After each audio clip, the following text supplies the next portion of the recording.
we are in Coney Island, New York, summer 2023, and some of the interesting sculptures that is, you see at the entrance.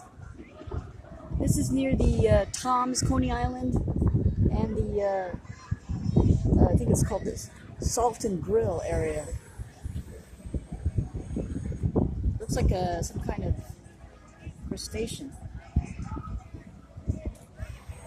And here is a crab.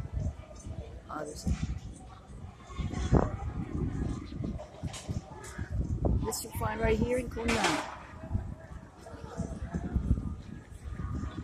Right near the screen zone. Or just a bunch of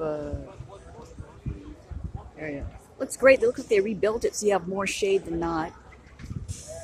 And the birds are having fun, at least for now.